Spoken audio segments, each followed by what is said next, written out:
Hi, everyone, and welcome to Topological Data Analysis and Neuroscience. In this week's videos, we're going to be talking about just the neuroscience component of the course. We're going to be going over some basic neuroscience background. Okay, so to start with, the brain is built mostly out of certain cells called neurons. Now, these neurons are cells that fire with electrical signals, and these signals lead to the neurons interacting with their neighbors in very complicated ways. And because, right, in neuroscience, oftentimes you're not so interested in where in the brain, where in space the neurons are. You're more interested in the ways that they interact with their neighbors.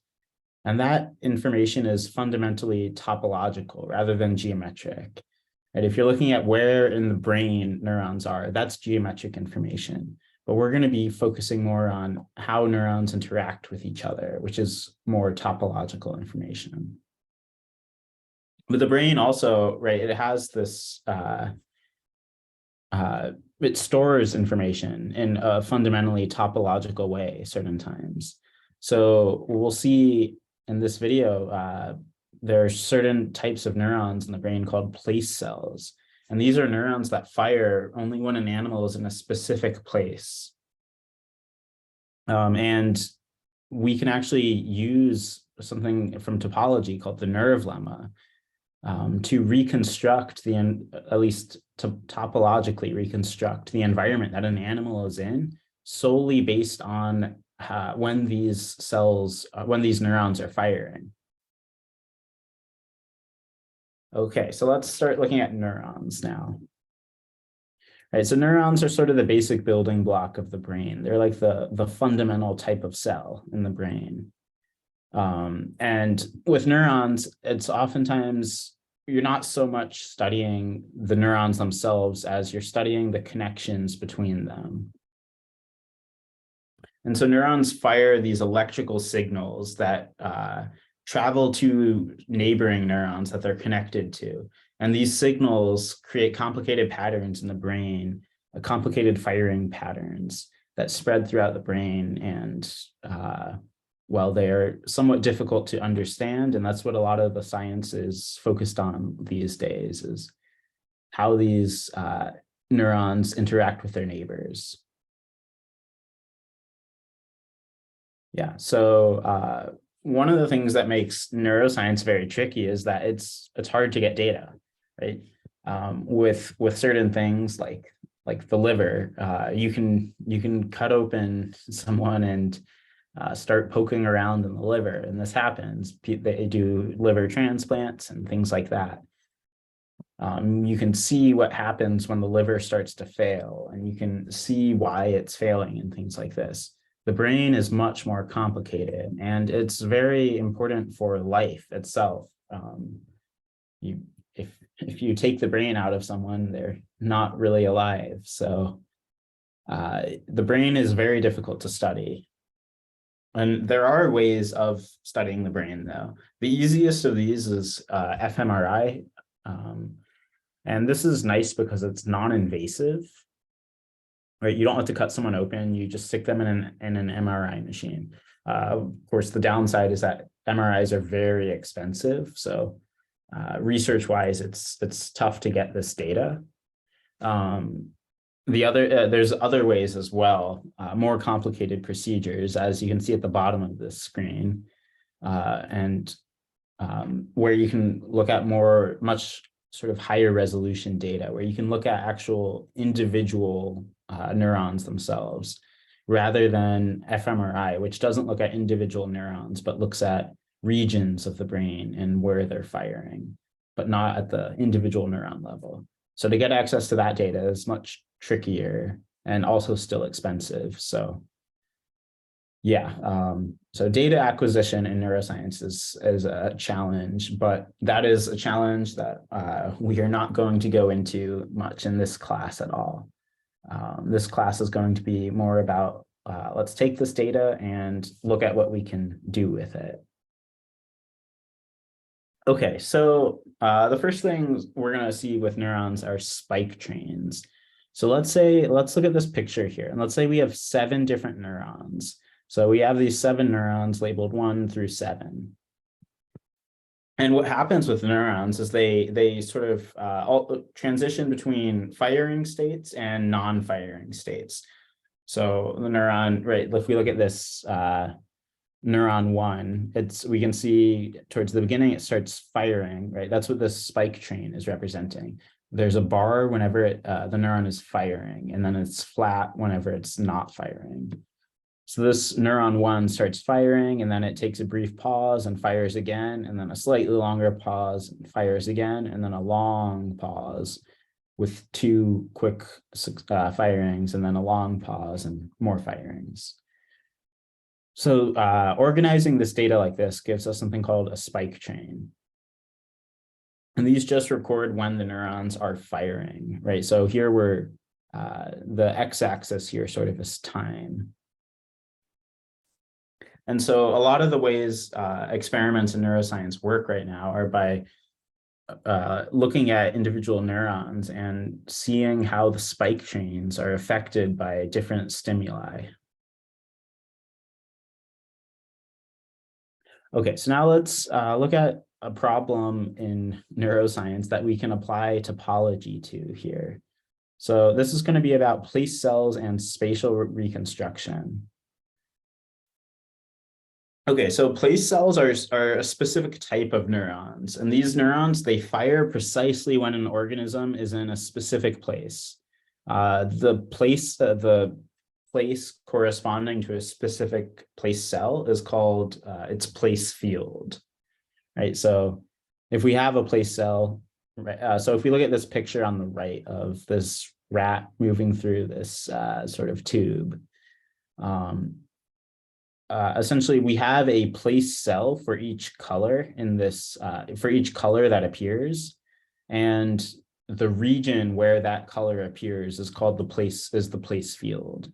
So as this rat starts moving out in the I guess this is purple place field, and so those purple cells, that purple, it's a single cell, that purple cell is firing each time you see a dot there.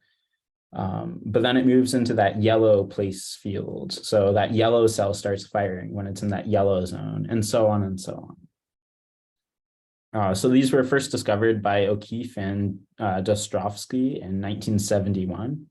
And yeah, actually O'Keefe won a Nobel Prize for this work. So it's been very important in neuroscience. Yeah, and these place cells were originally studied in the hippocampus of rats, but they've also been seen in bats and primates, and there's very strong evidence that they exist in humans. It's just tough to decisively prove that they exist in humans because, I mean, if we look at the way these neurons are observed in rats, it's you can see this at this picture here. It's very intrusive, and it's not ethical to do this to a person. So it's tough to rigorously show that they exist in humans, but there's strong evidence to suggest that they do. Okay, so place cells play a very important role in the brain. They're crucial for navigation. That should be pretty believable, I think, that place cells, which sort of tell you where you are, help you navigate. And they're also thought to play a role in episodic memory. So for example, like if you were to walk into your high school again, it would probably bring back a whole flood of memories. And that's I mean, again, this is tough to decisively show that it's place cells that are causing that, but it's conjectured that place cells play a role in that process of memories associated to a place returning when you return to that place. Okay, so now let's take a closer look at place fields. Right, so these place fields are the areas associated to each place cell. So if we look at this picture on the right, we're looking at 35 different place cells, and what's really going on here is that basically there's a rat walking around a square arena, right? So the rat is walking around the square arena, and we have sensors probing the rat's neurons, these 35 different place cells, and recording where is the rat in the arena when that place cell is firing. And it's also recording the amplitude of firing, right? So that's why we can see this color map where it's not just on or off. There's actually a gradient, because neurons don't, when we record the information as spike trains, we sort of forget that it's not just, it's not a binary thing, right? It's not just like the neurons are firing and not firing. There's levels of firing, but oftentimes in neuroscience, they'll get rid of that information and just record it as a sort of binary thing. But that's not what's going on in this picture here. And so what we can see, though, is that the region, there's like a specific region corresponding to each place cell where that place cell fires. So, and these place cells, they seem to cover the whole arena as well. So there's like there's a single cell for each, and they overlap, and there's sort of some redundant information, but together these all cover the arena. Okay, so this suggests that we should be able to use something called the nerve theorem, or the nerve lemma, which is a big, very useful notion in topology that we can use to try to reconstruct the environment that an animal is in based solely on when these place cells fire. So we'll take a closer look at the nerve lemma in the next section. But for now, let's talk a bit more about place cells and place fields. So when an animal is placed into a new environment, it'll typically take about 4 to 8 minutes for the place cells and fields to be created or to stabilize. These place fields tend to be very stable. So if you take a rat and you place it in an arena again and again and again, the place fields and place cells are usually going to be the same, or at least very similar. Yeah, typical sizes for the place fields are about 10 to 70 centimeters. So they're not too large. And the place fields themselves, they're usually convex and elliptical. So like if we look back here, we can see that these place fields, most of them are sort of elliptical, like oblong circles here. Place cells can also be directional. That makes some of these topological reconstructions a little trickier. So we're not really going to focus on this aspect of it. And nearby place cells in the brain can have very different place fields. So this sort of goes back to the point that you shouldn't be really looking at where in the brain a neuron is. Really, you should be looking at it's really like how it interacts with its neighbors and other neurons in the brain, right? Nearby place cells could have very different place fields, and place fields with or place cells with very different place fields could be nearby in the brain. This information it's more topological than geometric. Okay, so the main sort of challenge we're going to look at in this video is this problem of spatial reconstruction, right? So the sort of experiment is this: we put an animal into an arena, into an environment that it hasn't been before, or maybe it has. That actually doesn't matter too much for this experiment. And we're recording its place cells, but we don't know where the place fields are, and we don't know anything about the arena. Can we reconstruct, can we deduce information about the arena solely by looking at the way those neurons fire? If so, that would be very interesting. It would mean we could sort of topologically reconstruct the environment just by looking at the way certain cells fire without knowing anything about the environment beforehand. And so that's where the nerve theorem or the nerve lemma comes in. So the way this works with the nerve theorem, if we start with a cover of our space, so in this setup here, X is going to be our space, and X is just going to be this rectangle on the left. And then we're going to take a cover of X. So the cover is going to be given by U, this curly U. And this just consists of a bunch of sets. So the sets in the cover are the circles. So there's this green circle at the bottom, a red circle on the left, a blue circle on the right, and then a orange and tan circle on the top. And that those form our cover here. And right, we want this sort of, yeah, so what we're going to do now with our cover is we're going to sort of reconstruct or turn the cover into something geometric, which is called the nerve of the cover. So this is going to be a simplicial complex, right? And so we're going to have as our vertex set, each of the, our vertex set for the nerve is going to consist of each of the opens or each of the sets in our cover. So in this example, our vertex set consists of each of the circles. So there's a green circle, a red circle, a blue circle, yellow, and tan. So those are going to be our vertices. And then we're going to put an edge between two vertices whenever those corresponding sets overlap, right? So for example, the green circle and the blue circle overlap. So we're going to put an edge between them. The green circle and the red circle also overlap. So we put an edge between them. And the red circle and the blue circle overlap as well. So we put an edge between those, and so on and so on. But we're also going to keep going. We're going to put an edge between, or we're going to put a triangle now whenever we see a triple intersection.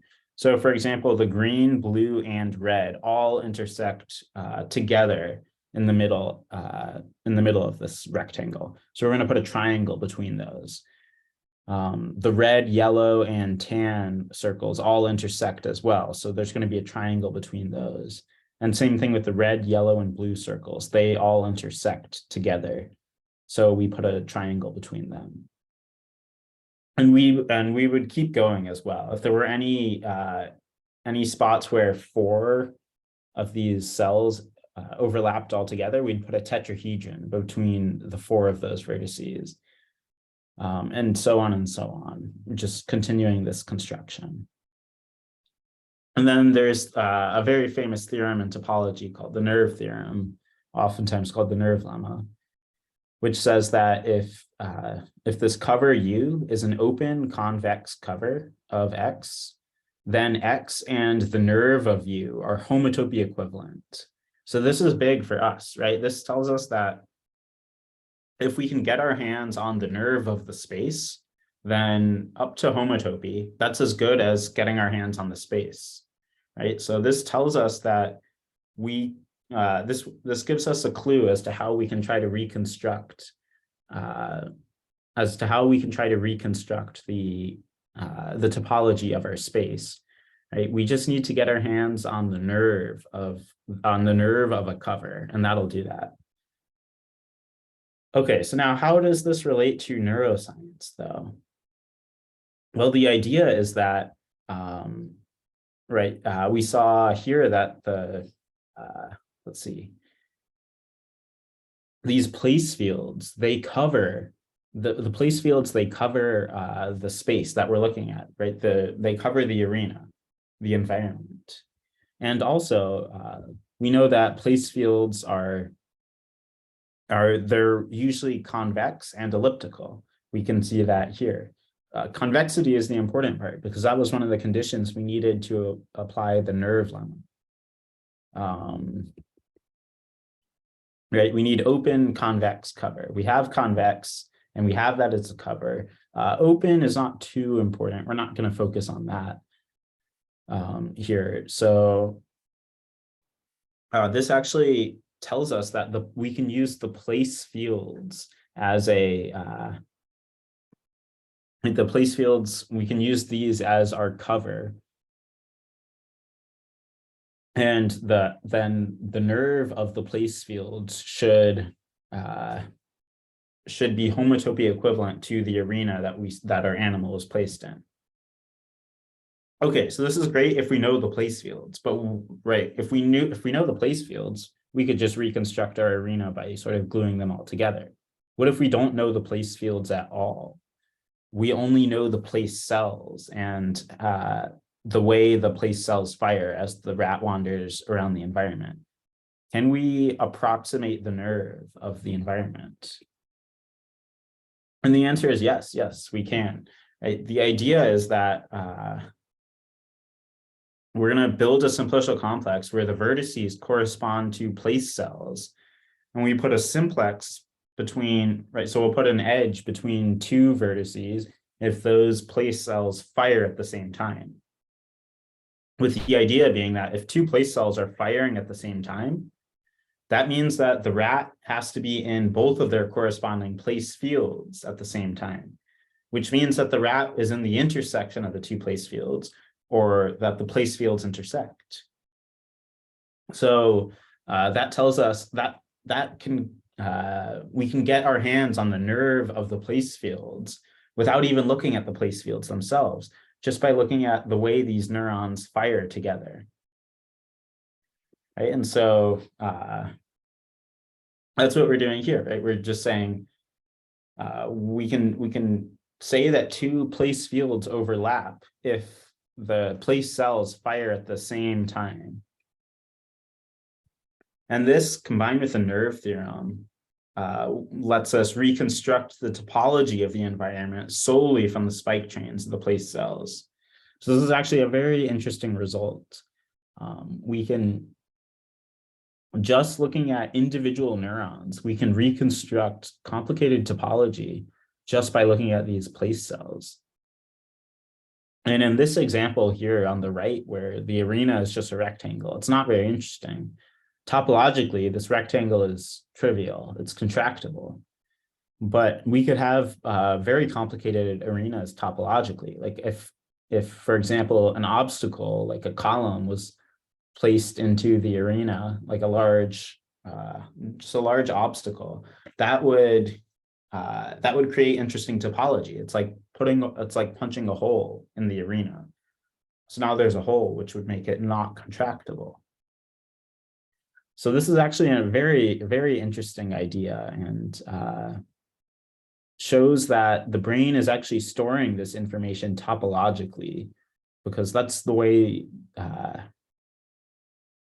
the way the brain stores information is it's not storing the place fields, it's just storing them as the place cells. But we know we can reconstruct the environment topologically just from those place cells. So this is actually a very interesting idea.